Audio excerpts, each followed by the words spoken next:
네, 정치부 기자들이 직접 현장으로 찾아가는 정치 인터뷰 당당당. 21대 국회 당선인들을 만나서 국회 청사진을 그려보고 있는데요.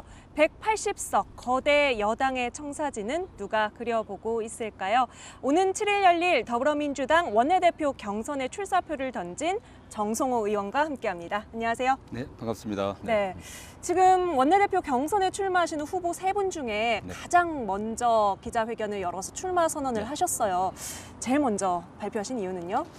제가 제일 잘할 수 있을 것 같고 또 제가 국회에서 제일 힘이 센 국회의원입니다. 그렇기 때문에 힘이 세다는 거는 제가 힘이. 최고로 많이 역기를 들고 하기 네. 때문에 힘도 좋고 또 오랫동안 준비해왔기 때문에 빨리 시작하는 좋지 않겠나 하는 걸 갖고 있고요. 또 누구보다도 제 의지와 또 열정이 있기 때문에 먼저 출마 선언을 하게 됐습니다. 네, 이 180석이라는 의석수를 생각해보면 참 만만치 않은 일일 것 같아요. 네, 그렇죠. 의원님께서 내가 제일 적임자다 좀 이렇게 생각하신 좀 특별한 장점이 있습니까? 결국 현재 어떤 리더십이 필요한지 이게 먼저 이야기될 것 같아요. 지금 굉장히 위기 상황 아니겠습니까? 코로나19 위기가 대한민국만의 위기가 아니라 전 세계사적인 또 전대미문의 위기인데 이 위기 상황에서 국정의 한 축인 입법부를 누가 이끄는지 결국 여당이 이끌어야 되는데 그 여당을 이끄는 리더십은 어떤 리더십이어야 되는지를 고민해야 될 것 같고요. 그런 의미에서 국회가 제 역할을 하려고 하면 야당을 설득해야 됩니다. 180석만 갖고서 할 수 있는 게 아무것도 없습니다. 네. 어떤 분들은 개헌 빼놓고는 다 할 수 있다고 하는데 180석은 패스트 트랙에 올릴 수 있다는 거지 의결하는 게 아니에요. 결국은 야당과 같이 가려고 하면 야당과 또 깊은 신뢰 관계를 갖고 있고 야당을 설득할 수 있는 그런 능력과 의지가 있는 그런 지도부가 나와야 된다. 그런 의미에서 제가 잘할 수 있겠다는 생각을 갖고 있습니다. 네, 이 원내 의원님들 마음속을 헤아리는 게 총선 때 유권자 표심 헤아리기보다 어렵다 이런 말들 훨씬 많이 어렵죠. 하는데 네. 이번에 어떻게 선거운동은 어떻게 하고 계세요? 의원들 한 분 한 분 찾아가는 것도 좋겠지만은 사실 우리 어제 4시부터 선거운동이 시작됐는데 네. 그 당헌 당규 어떤 선관위 규정에 의하면요 호별 방문 또 사무실 방문 또 개인 접촉도 금지되어 있습니다. 네. 그래서 저는 법을 지키는 법조인 출신 아닙니까? 그래서 전화도 하고 편지도 보내고 또 문자도 보내고 여러 가지 하고 있습니다. 그래서 의원들에게 그 네. 의원들의 마음을 산다는 게 어떤 대가를 약속해서는 안 될 것 같아요. 그래서 저는 줄 세우기라든가 또는 자리 준다든지. 자리 나눠주는 건 일체 안 하고 있고 그럴 능력도 없고 다만 공정과 원칙에 의해서 상임 배분하겠다는 그런 말씀을 좀 드리고 있고 중요한 게 의원들 한 분 한 분이 내가 헌법상 보장된 독립된 헌법기관이다 하라고 하는 그런 거에 대한 인식 그 헌법기관으로서의 높은 책임감과 어떤 권한들을 인식한다고 하면은 네. 정말 무겁게 느낄 거라고 봅니다.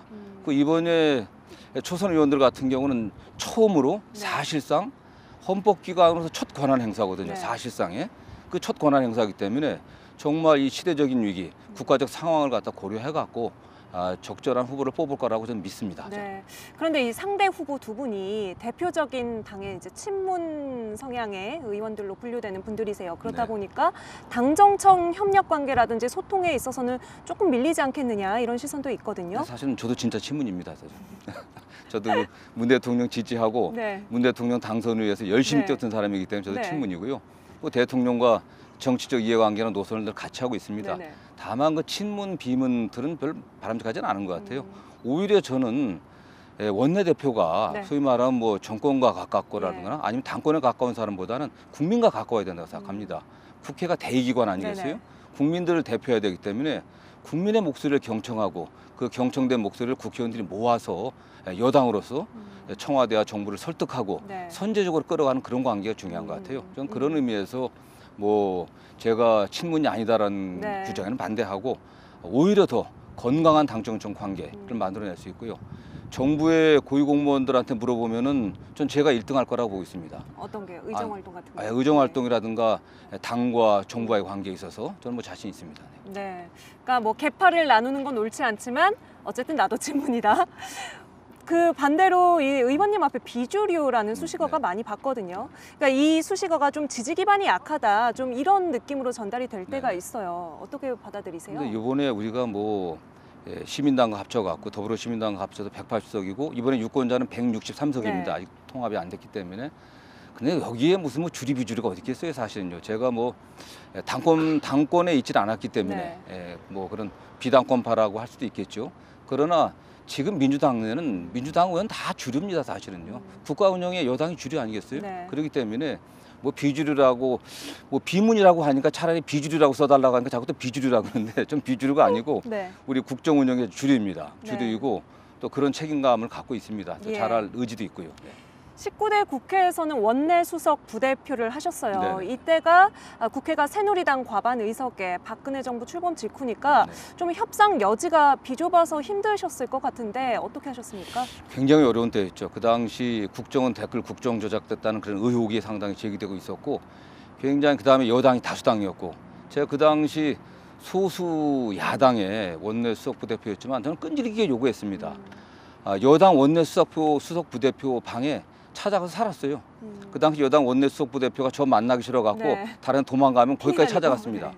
그 밤에도 만나고 예. 잡아서 같이 만나 포금도 하고 통음하면서 또 청와대 계신 분들 설득해갖고 네. 여당의 집권당에 자신 있으려고 하면은 받아라 해갖고 제가 알기로는 거의 전무후무할 겁니다. 3건의 국정조사, 2건의 청문회를 제가 받아냈습니다. 그때 새누리당이랑 협상만 끝나면 헬스장으로 달려가셨다는 얘기를 아니, 들었어요. 저는 뭐 헬스장이라기보다도 일단 건강이 중요하니까 네. 매일 운동을 하고 있습니다. 네. 직접 자랑 못하실 것 같아서 제가 대신 말씀을 드리면 국회에서 유명하세요. 헬스장에서 이 역기 드는 모습으로 지금도 요즘에도 가세요? 뭐 국회 가면 조금씩은 합니다. 많이 못해도 다만 어쨌든 뭐 몸이 건강해야 또 네. 정신도 건강하고 일할 수 있지 않겠습니까? 근데 또 몇 킬로그램까지 들어올리세요? 지금은 못하고 뭐 제가 초선 때 네. 초선 때부터 지금까지 어쨌든 국회의원 중에서는 예. 역기를 가장 무겁게 들고 있다. 이 정도만 얘기를 하겠습니다. 네, 어느 정도인지는 지금 벤치프레스는 한 뭐 8, 90kg 정도밖에 못 하고요. 해보시고. 네. 그래서 앞서서 그렇게 말씀을 하셨군요. 네. 내가 제일 힘이 세기 때문에 네. 원내대표도 잘할 수 있다. 자, 다시 19대 이 원내수석 부대표 때 얘기로 돌아가 보면 그때 경험이 이제 앞으로 원내대표가 되시면 180석 거대 여당의 수장으로서 이제 미래통합당을 상대하게 되지 않습니까? 네, 네. 당시에 협상 경험이 좀 뭐 독특한 의원님만의 협상 스타일로 좀 발휘될 수 있을까요? 저는 뭐 도움이 될 거라 보고 있습니다. 제가 그 당시 소수 야당을 했기 때문에 지금 야당이 소수화돼 있지 않습니까? 굉장히 어떻게 보면 뭐 자멸해갖고 굉장히 소수당으로 전락했기 때문에 그분들의 심정을 이해할 것 같아요. 네. 그래서 역지사지하는 게 중요하지 않겠습니까? 나만 옳고 상대방 그러다고 생각하면 안 되거든요. 저는 제가 지금까지 12년 동안의 의정 생활을 했는데 야당을 적으로 돌리고 때로는 야당 그래서 뭐 적폐로 몰고 청산해야 되고 야당을 파멸시켜야 된다는 생각을 해보고 적이 없습니다. 그런 언행을 해본 적도 없고 네. 그들을 존중해줘야 되고 그들도 국민의 한 부분을 대변하기 때문에 저는 그런 입장에서 야당 존중하고 그런 의미에서 야당의 뭐 다선 의원들하고는 제가 충분한 신뢰 관계가 있습니다. 네. 20대 국회에서는 기획재정위원장을 하셨는데 제가 찾아보니까 이 기재위원장, 과거에는 재경위원장이었죠. 의원님이 처음으로 민주당 출신으로 위원장을 네, 하셨더라고요. 그렇습니다. 네, 네. 그 전에는 한 번도 상임위 배정이 안 됐던 예, 건가요? 어떤 위원장이? 이유인지 모르겠지만 우리가 여당일 때도 기획재정위원장 되게 야당 분들이 하셨더라고요. 그래서 제가 처음으로 여당 출신, 민주당 출신은 처음으로 기재위원장을 했고요. 또 많은 성과를 냈다고 자부하고 있습니다. 어떤 성과들이 있었습니까? 그 당시가 우리 문재인 정부의 소득주 성장이 여러 가지 논쟁이 벌어지고 자리를 잡을 때였습니다. 거기에 덧붙여갖고 혁신 성장을 해야 된다는 걸 저도 강력히 주장했고 네. 소득주 성장과 혁신 성장 그 두 트랙의 어떤 기반을 만드는데 우리 국회가 뒷받침했었고 또 최저임금 인상 문제가 굉장히 치열하게 다툼이 됐었는데 그 정부에다가 그래도 저는 최저임금이 시장에 맞게 좀 속도 조절돼야 된다 이런 주장도 했었고 또 기재부 장관하고 정책시장과 원톱이냐 투톱이냐 했을 때 제가 딱 한마디로 얘기했습니다. 경제정책의 최고 책임은 기재부 장관이다. 제가 그 말 한 이후에 네. 그게 없어졌습니다. 딱 기재부 장관 중심으로 정부 경제정책이 일관되게 추진될 수 있는 네. 그런 분위기를 만들었다고 생각합니다. 총선 이야기도 잠깐 해보겠습니다. 20대 총선 때 득표율을 보니까 수도권 민주당 의원님들 중에 가장 많은 득표율로 당선이 되셨어요. 네. 21대 이번 총선에서도 60% 넘는 득표율을 올리셨는데 이렇게 지역에서 지지를 받을 수 있는 비결이랄까요? 근데 뭐 그거는 지역뿐만 아니라 저는 나라 전체도 그런 것 같아요. 국민이 원하는 걸 해줘야 돼요. 지역 우리 시민들이 원하는 걸 해주고 하면 됩니다. 시민들이 싸우지 말라면 안 싸우면 되는 거고 그렇지 않겠습니까? 국민들이 국회가 이래라 그럼 일하는 모습 보여줘야 되는 거거든요. 지역에서 나를 찍어준 우리 당원들 그분들만의 대변자가 아니라 양주 시민 전체의 대변자이기 때문에 저를 도와준 분들이나 제가 표가 안 나온 지역이나 네. 똑같이 최선을 다했습니다. 저는 그런 자세가 중요한 것 같아요. 네. 예. 지금 이제 21대 국회 들어가시면 4선 의원이 되시고 오랫동안 우리 정치를 가까이서 지켜보셨기 때문에 그동안 가장 많이 변화한 것 또는 아직도 조금 변화가 미진한 것들이 좀 눈에 많이 띄실 것 같아요. 네. 가장 크게 변한 건 일단 제가 초선일 때 하고 지금 보면요.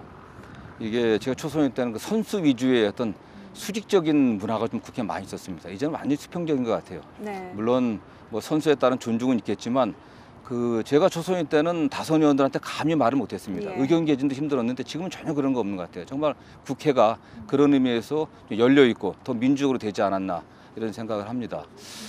다만 그 여야 간에 좀 진지한 소통이 네. 그때나 지금이나 부족한 것 같아요. 역시 신뢰감을 갖고 서로 존중하는 그런 자세들이 좀 부족하고 여야가 너무 어떤 정치적 현안이 오게 되면 그 정쟁 대결들 그게 너무 심한 것 같습니다. 그런 네. 면에서 국민들이 바라는 건 그러지 말라는 거 아니겠습니까? 네. 건강하고 건전한 정책 대결하고 토론하라는 건데 그런 문화는 좀 더 좀 나아져야 될 것 같습니다. 네. 합리적인 소통의 문화를 만들기 위해서라도 원내대표에서 좋은 결과 얻기를 기대하고 계신다고 이해하면 되겠네요. 네. 민주당 정성호 의원과 함께했습니다. 역기 들어올리는 그 힘으로 우리 정치도 한 단계 도약할 수 있도록 번쩍 들어올려 주시길 바랍니다. 오늘 말씀 감사합니다. 네, 감사합니다.